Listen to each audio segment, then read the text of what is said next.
27절까지 보겠습니다.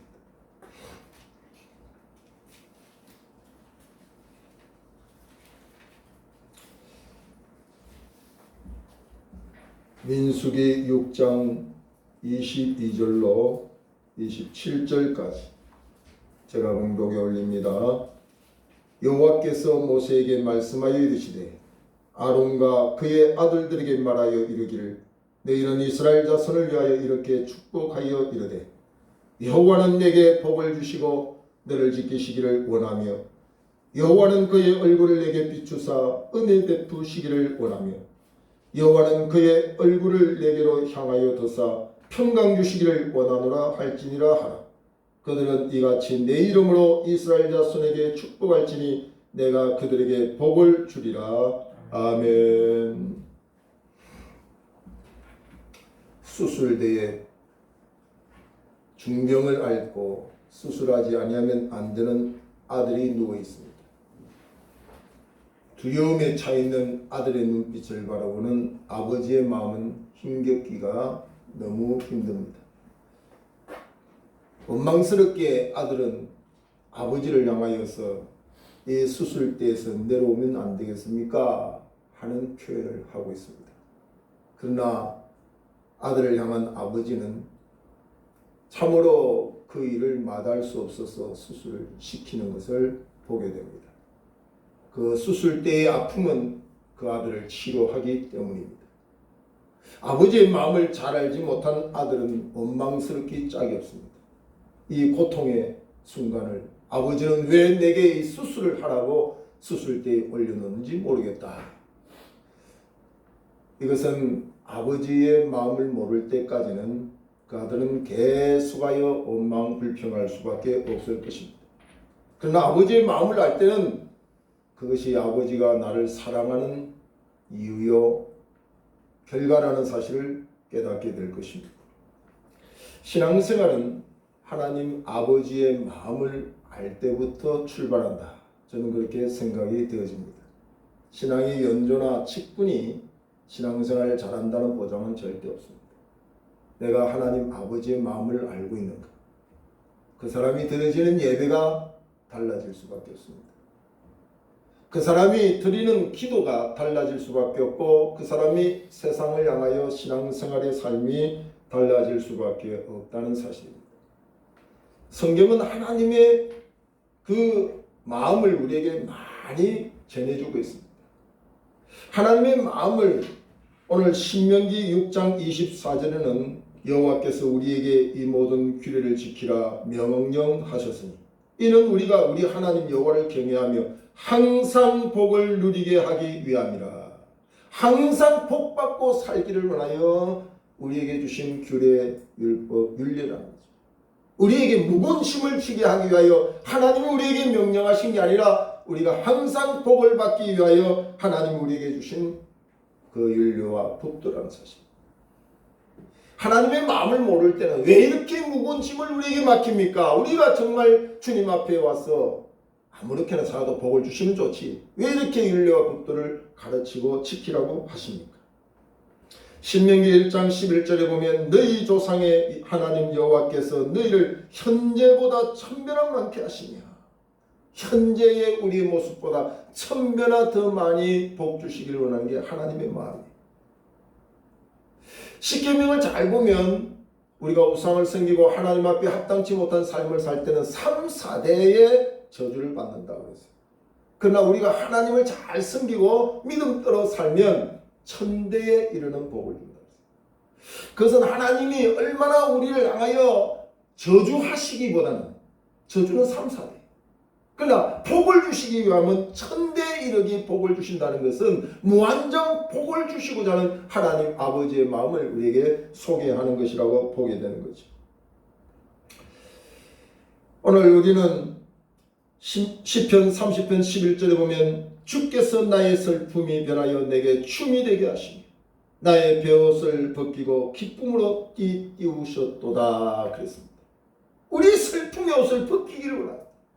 우리가 탄식하고 우리가 정말 고생하는 옷을 벗기기를 원하는 게 아버지의 마음. 춤추며 즐거워서 노래하며 살기를 원하는 게 하나님 아버지의 마음이라는 사실입니다. 저도 어떨 때 두 아들을 보면서 저놈들이 아버지의 마음을 알까? 어떨 때는 그런 생각을 할 때도 있습니다. 잘 자라줘서 고맙기는 하지만 그러나 때로는 내 마음을 좀 알았으면 좋겠는데, 근데 어떨 때 보면 내가 문제다 그런 생각을 좀 합니다. 왜냐하면 잘 배우지도 못하고 결혼하고,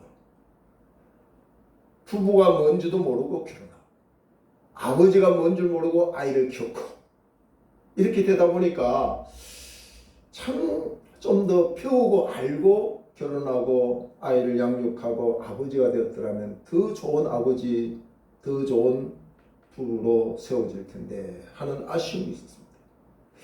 그래서 온누리에서 하는 부부 학교, 아버지 학교, 또 세종안교에서 하는 아버지 학교, 목회자 부부 학교 나름대로 접해봤어요. 많은 것도 깨닫기도 하고 또 배우기도 했습니다. 근데 원래 태생이 표현을 잘 못해요. 표현을. 좋아도 아이들한테 좋다는 표현이 우리나라 이 가부장제도 보수적인 그 틀이 벗어나지를 못해서 마음은 한없이 사랑하고 잘해주고 싶은데 그 마음을 표현을 잘 못해요. 우리가 좀 더 배우고 교육하는 게 좋은데 신앙인들도 좀 계속 부지런히 하나님 아버지의 마음을 좀 배우면 좋겠어요. 그것을 교육을 받았습니다. 그래서 교회에서 제자 훈련을 한다, 각가지의 교회에서도 아버지 학교, 무슨 학교 해가지고 앞에 그 슬로건을 보면은 제가 아버지입니다 그렇게 소리 지르라고 가르치기도 하고, 그래 참 많이 배우지 않습니까? 배워야 돼요. 우리의 무지와 무식이 참으로 안타까운 일들을 많이 일으키거든요. 여러분 돌팔이 보세요. 돌팔이. 이 돌팔이는 못 고치는 병도 없어요. 그 돌팔이들이 하는 이야기는 나는 못 고치는 게 없다. 가봐요. 다 고친대요. 또 고치는 것도 하나도 없어요. 그게 돌팔이의 특징입니다. 참 안타깝죠. 그러나 좀 힘들고 어려워도 정상적으로 공부하고 배우고 인정을 받고 자격증을 얻은 의사가 되면 고칩니다. 고쳐요. 물론 다 고칠 수는 없지만 그러나 돌팔이와는 다르죠. 오늘 우리 김수현 집사님이 나오셔서 참 감사한데, 나는 집사님 보면 참 존경스러워요. 참 많은 사람들이 얼마나 존경을 받고 의사로 이렇게 치료하고 얼마나 좋습니까? 세상 직업 중에 참 좋은 것 같아요. 교육받고 훈련받는 것은 힘들 수 있지만 그러나 그 교육받고 힘든 것이 남에게 위기 있고 선한 영향력을 펼칠 수 있고 고칠 수 있다. 너무 중요하거든요. 하나의 아버지가 제대로 되면 그 자식이 얼마나 행복하겠어요. 하나의 성도가 하나님을 섬기되 하나님을 아버지로 섬기는 이상 그 아버지의 마음을 안다면 얼마나 좋은 성도가 될까요? 제가 지금도 몇십 년 전 일인데 이 목회자 부부학교를 가가지고 한 선교사님 부부가 이제 그 코너 시간마다 그런 게 있어요. 서로 안고 어린아이가 돼가지고 부부가 돼도 목회자들도 서로 안고 이때까지 하지 못한 이야기를 하는 그 시간이 있어요. 근데 그 선교사님 부부가 펑펑 우는 거예요. 펑펑 우는 거예요. 그 왜 우느냐니까 왜 당신 마음을 내게 이야기 안 했냐는 거예요. 나는 당신의 마음을 몰랐다는 얘기죠. 마음을 모르고 사는 그 부부가 얼마나 힘들고 그 힘든 여정 속에 선교사로 가서 선교한다고 하니까 얼마나 힘들겠어요. 자기 부부의 치료가 안 되는데 자기 가정의 치료가 안 된 상태에서 선교 일을 한다고 하니까 얼마나 힘들겠어요. 그런 흉내 내는 거죠. 형식적으로 막 어쩔 수 없이 하는 거죠. 내 안에 샘물이 솟아나지 않는데, 우리 가정에 샘물이 솟아나지 않고 우리 부부가 행복할 수 없는데 누구에게 복음을 전하? 그게 힘듭니다. 저도 그런 시절도 지내봤고 하는데 여러분 쉽지 않습니다. 이 마음 하나 하니까 그때부터 행복이 시작되는 거예요. 그 부분을 보는데 우리들의 마음에도 진한 감동이 오는 거예요. 여러분 참된 성도는 하나님을 섬기되 하나님을 잘 아는 것 중요합니다. 여러분 내가 배우자를 잘 알면 한평생 아는 그때부터 행복해질 수 있습니다. 그러나 배우자를 아는 것은 이 땅에 뭐 많이 살아봤자 50년, 60년의 행복을 보장할 수 있겠지만 하나님을 제대로 알면 영원한 보장을 받는 거예요. 영원한 보장. 특히 그 하나님을 알되 그 마음을 아는 것은 너무너무 중요한 겁니다. 하나님의 마음을 모를 때까지는 그 사람의 신앙은 종교생활입니다. 종교생활.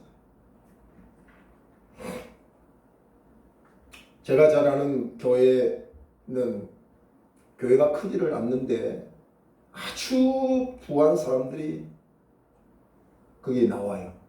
그러면 외제차를 가지고 나오는데 교회가 안 크니까 주차장이 제대로 세울 데가 없잖아요. 그러면 자칭 그 교회 물질로는 완전 재정으로서는 그분을 따를 수가 없어요. 근데 간혹 가다가 교회에 안 나와요. 알아보면 주차할 데가 없어서 돌아갔다는 거예요. 그리고 한 번은 막 그냥 혈기를 막 뿌리는데 왜 그러냐니까 그렇게 외제차를 갔는데 누가 그냥 끌고 나가지고 예배 드리고 막 시험 들어가지고 아버지의 마음을 알면 그렇게 할 수가 없죠. 하나님 아버지의 마음을 알면 그럴 수가 없지요. 고린도후서 5장 14절에 보면 바울은 자신이 하나님 앞에 더 수고하고 충성하는 이유가 그의 결심이 아니라 하나님이 날 먼저 그 사랑으로 나를 강건하시니 거절할 수 없는, 거부할 수 없는 충성을 할 수밖에 없다. 우리가 누가 충성하라, 봉사하라, 헌신하라고 말해서 하는 그 단계는 어린아이 단계입니다. 말할 수 없는 하나님의 사랑이 나를 강건하여 거부할 수 없는 그 사랑에 밀려서 하는 예배, 밀려서 하는 헌신과 봉사가 진짜 그게 자원이라는 거예요. 자원하여 하는 거예요. 주 예수 내가 알기 전 날 먼저 사랑했네 하는 사실을 깨달아야 돼. 내가 봉사하는 거 아니에요. 내가 봉사할 수 있는 힘이 하나님이 나를 먼저 사랑했기 때문에 그 사랑의 힘이 나를 밀어주기 때문에 하는 거라는 사실을 깨달을 때에 교만할 이유도 없습니다. 그 마음을 아는 사람은 고린도전서 15장 10절 바울의 고백을 할 수 있어요. 내가 다른 사도들보다 더 수고할 수밖에 없다. 더 충성한다. 그것은 바로 하나님이 내게 그 어떤 사람보다도 더 많은 사랑을 입혀주시기 때문이라고 말하고 있는 거죠. 다윗은 이 사랑을 너무 많이 체험했기 때문에 그 아버지의 마음을 알고 하나님 내가 어떻게 하면 하나님의 은혜를 보답할 수 있습니까? 그런 마음을 가져. 하나님 내가 어떻게 하면 하나님의 은혜를 보답할 수 있습니까? 이사야 선지자는 하나님의 마음을 알고부터 누가 나를 위하여 갈꼬 하고 일꾼을 찾는 그 자리에 아버지여 내가 여기 있습니다. 나를 보내주십시오. 여러분 내가 여기 있습니다. 나를 보내주십시오. 이것이 자기 결단이 아니에요. 아버지가 먼저 사랑했기 때문에 그 마음을 알고부터 주여 내가 거기는 악을 꼴짝 빈들이라도 가겠습니다. 탕자도 제자들도 아버지의 마음을 알 때와 모를 때는 극과 극의 차이의 모습을 우리에게 보여주고 있습니다. 아버지의 마음을 아는 스데바나라고 하는 바울의 초대교회 동력자는 바울이 이렇게 그를 인정해 주었습니다. 스데바나 그는 나와 너희 모든 이들의 마음을 시원케 하였느니라. 여러분 나를 만난 사람 우리 교회 안에 우리가 누군가의 마음을 시원케 할 정도의 존재라고 하면 얼마나 행복하겠어요. 그 사람 만나면 답답하고 그 사람 만나면 불편하고 그 사람 만나면 부담 주고 인생이 바로 사는 게 아닙니다. 그는 가진 것과 상관없습니다. 만나고 싶고 만나면 뭔가 편해지고 만나면 그로부터 오는 그 힘이 작용되어 다시 한번 힘있게 일어나고 싶은 그런 만남. 현대교회를 저는 몇 가지 형태로 살펴봤습니다. 특히 그 탕자의 비유가 아버지의 마음을 많이 설명하고 있거든요. 우리가 잘 아는 탕자의 비유에 보면 아들 큰아들, 둘째 아들, 이 큰아들을 보면요, 오늘 현대의 바리새적인 인의 대표적인 모습을 보게 되는 거죠. 집안에 있습니다. 쉽게 말하면 교회 안에 있습니다. 집안에서 교회 집 밖을 떠나본 적이 없는 사람, 늘 신앙의 옷을 입고 있습니다. 늘 아버지와 함께 있습니다. 그러나 그의 모습과는 전혀 다른 아버지의 마음도 모른 채 신앙생활 한다고 스스로 자칭하고 교만하고 남을 평가하며 신앙 밖에 있다, 교회 밖에 있다고 자기 외에는 다 무시하고 그렇게 신앙생활 한다고 하는 사람, 그 사람이 바로 집안에서 탕자의 모습을 보이는 큰아들이라는 큰아들. 오늘 현대교회에 이런 아들이 교회 안에 참 많습니다. 집사의 옷을 입고 권사 장로의 옷을 입고 목사의 옷을 입고 있으면서도 아버지의 마음을 몰라요. 아버지. 그러니까 그 마음속에 감사도 감격도 보답도 없습니다. 아버지의 마음을 모른 채 자기의 야망과 욕망을 따라서 아버지 집을 떠나는 탕자의 모습. 지금도 코로나를 통해서 스스로 나는 예수 믿는다고 말은 하고 있지만 이런 탕자들이 수없이 지금 있습니다. 하루에도 수많은 사람들이 아버지의 마음을 모른 채 탕자성을 가지고 세상을 향하여 야망을 향하여 욕망을 향하여 지금 자기 목적을 위해서 아버지의 뜻도 모른 채 허위적거리는 이들이 너무 많다는 사실. 그 다음에 제일 저는 성경을 보면서 아픈 손가락이 있어요. 그 형태의 신앙인이 어떤 형태냐면 늘 한 구석에 남과 어울리지도 못해요. 한 구석에 웅크려져 앉아서 나는 못났어, 나는 가진 것 없어, 나는 부족해, 나 같은 걸 누가 인정해, 나는 교회 왔지만 하나님도 나를 알아주지 못할 거야. 늘 자신의 신앙의 모든 모습 속에, 삶의 모습 속에 비관적이고 열등감에 사로잡혀서 한 구석에 머물러 있는 세리 같은 모습이 있다는 거죠. 그 아픈 손가락이. 목회자로 보면 저 사람 저렇게 잘 어울리면 좋을 텐데 왜 저렇게 한 구석에 저렇게 있을까? 그런 사람들이 종종 눈에 띄거든요. 그리고 늘 말하면 나 부족해, 나 못나서, 나 같은 것을 누가 알아줘? 이렇게 말하는 사람도 있어요.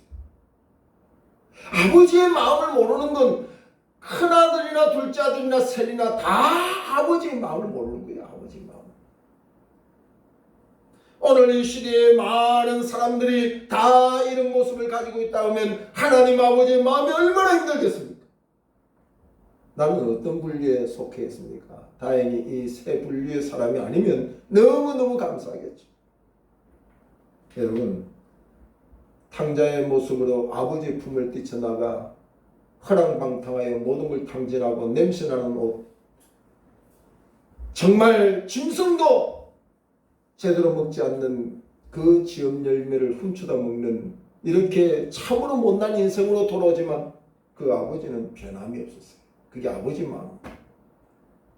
어떤 사람은 그래요. 하나님 내가 믿어도 나 같은 사람 받아줄까요? 왜 그런 생각을 하는지 모르겠어요. 아버지 마음을 몰랐어요. 여러분, 자식을 키우면 자식이 잘날 때만 자식이고 못날 때는 자식이 아닙니까? 한계를 가진 인간의 부모의 마음도 그럴진데 어떻게 아가페적인 하나님을 안다고 하면서 그 하나님의 사랑을 내 모습에 받아주고 안 받아주고 그런 거 없습니다. 내 자격이나 내 모든 조건을 가지고 하나님이 나를 받아주고 안 받아주고 하는 것이 아니라는 이야기입니다. 그건 사람들이 이야기하는 거죠. 사람들이 이야기하는 거. 이사야 30장 18절에 보면 여호와께서 기다리시나니 그는 우리에게 은혜를 베풀게 하시니. 왜 하나님이 나를 기다린다고요? 은혜를 베풀어 주시기 위하여. 지금도 하나님은 기다립니다. 왜? 은혜 베풀어 주시기 위하여. 인생이 삶이 고달파도 주께서 주시는 은혜 때문에 우리는 살 수 있거든요.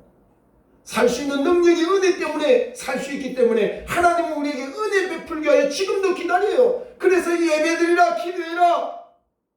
우리에게 그것은 묵은 집을 지워주는 게 아니라 은혜 베풀기 위하여 하나님이 우리에게 말씀하고 계신다는 사실을 알아야 됩니다. 오늘 이 사실 아버지의 마음을 알고 돌아오는 그 순간에 탕자의 모습은 냄새가 나고 사람들이 볼 때는 거추장스럽고 불편하다, 저건 아무짝에도 쓸모없다고 지적하고 비판의 대상이 되지만 아버지는 탕자가 온다는 소식만 듣고도 눈에 보이지도 않는 탕자를 기다리는 아버지의 모습을 성경은 우리에게 말씀하고 있습니다. 그리고 탕자를 맞이하는 그 아버지는 정말 주체할 수 없는 눈물로 얘들아, 죽었던 아들을 다시 살려왔습니다. 그에게 가장 좋은 옷을 입혀라. 그에게 내 아들의 상징인 반지를 끼워주라. 돌아온 탕자는 아버지 집에 종보다도 못한 자신의 신세를 한탄하며 아버지 집으로 돌아가면서 아버지의 아들이라 일컬음을 받을 수 없습니다.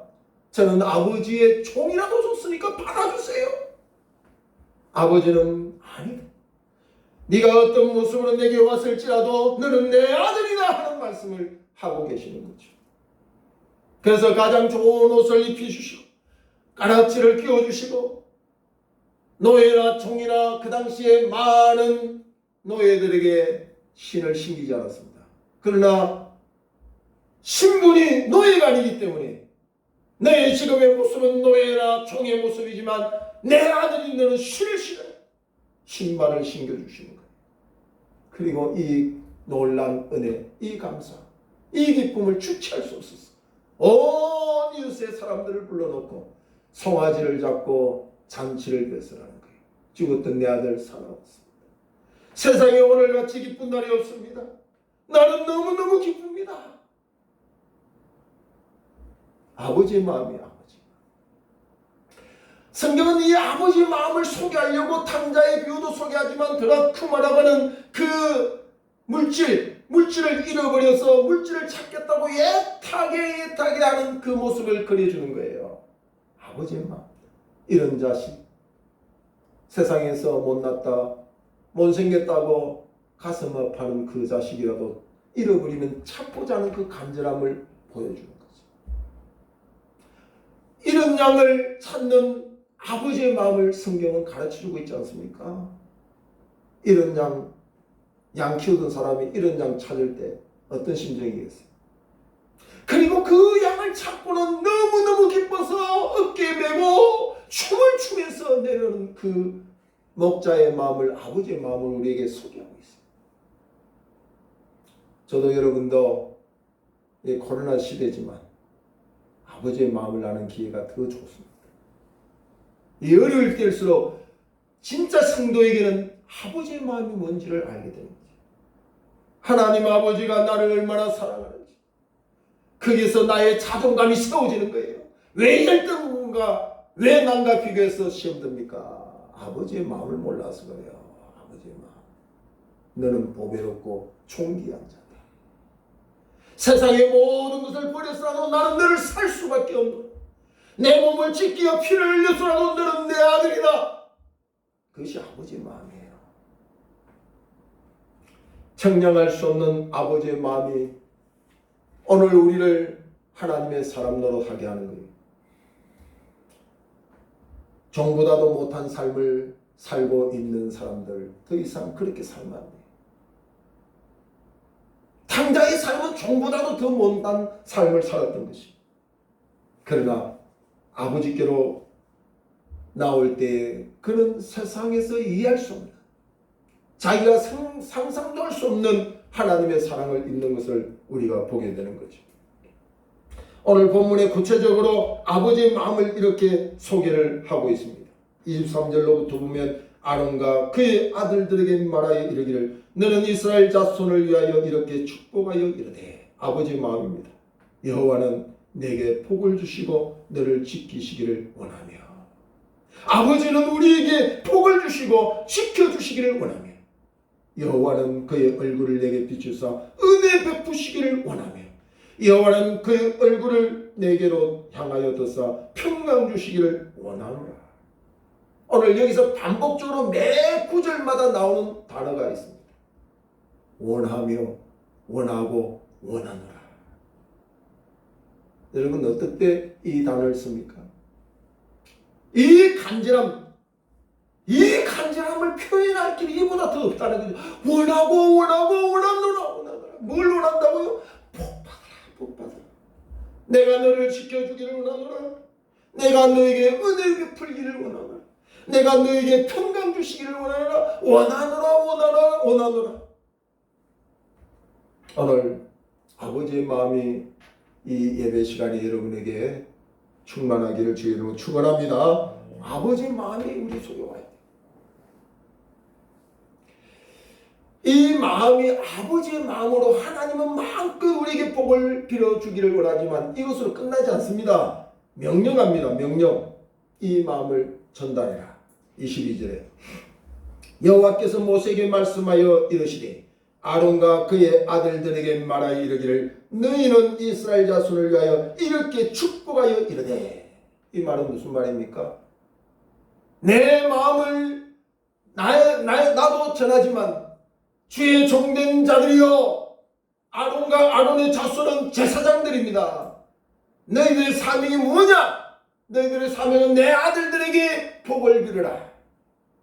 오늘 간단히 써서 주의 종들은 가장 첫 번째가 그 백성에게 복을 빌 수밖에 없는 사명이 있습니다.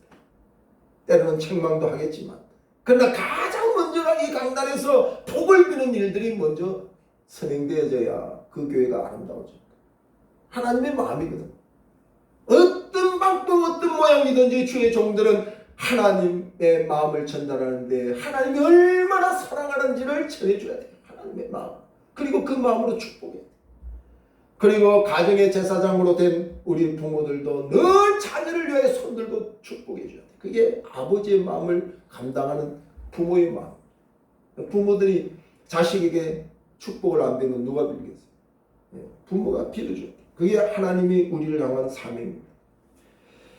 복의 주체이신 하나님이 우리에게 그렇게 명령하시고 우리는 그 축복 아래 사는데 이것이 말로만 끝나는 게 아니라 너무 중요한 말씀입니다. 27절 말씀입니다. 그들은 이같이 내 이름으로 이스라엘 자손에게 축복할지니 내가 그들에게 복을 주리라. 부모가 자식에게 복을 비는 그것으로 끝나는 게 아니라 내가 그들에게 복을 주리라.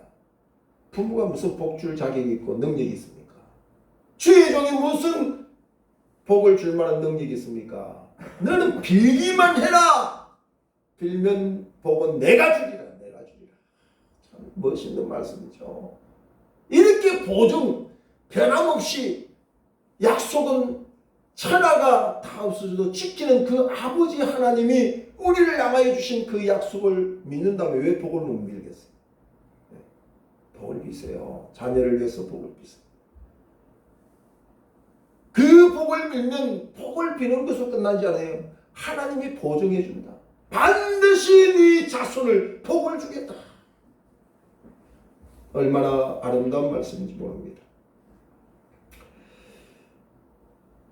복은 히브리어로 아사르라고 하는 단어에서 나오는데요. 이 복은 다른 게 없습니다. 하나님이 함께한다 하는 게 복이라는 거죠.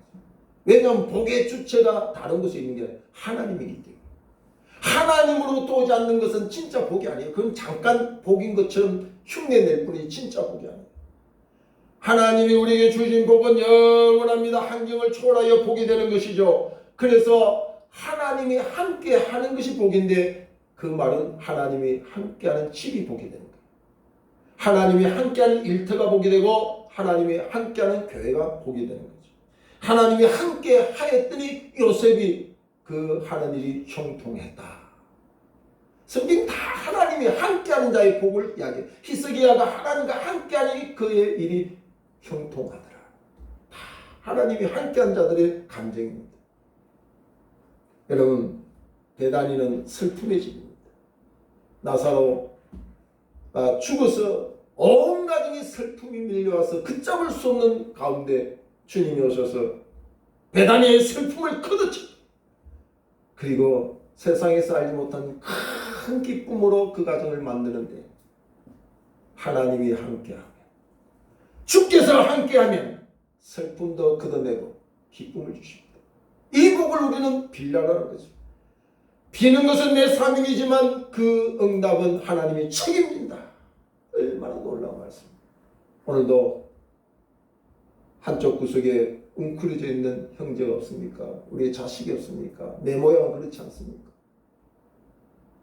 늘 신세 타령하고 비관적으로 열등감을 가지고 하나님 앞에 있는 모습은 아닙니까? 내 야망과 욕망을 따라서 언제든지 기회만 주어지면 뛰쳐나갈 당자성은 내게 없습니까? 늘 교회 틀 안에는 벗어나지 않지만 그 안에서 아들의 옷을 입고는 있지만 아버지의 마음도 모른 채 앉아있는 이는 아닙니까?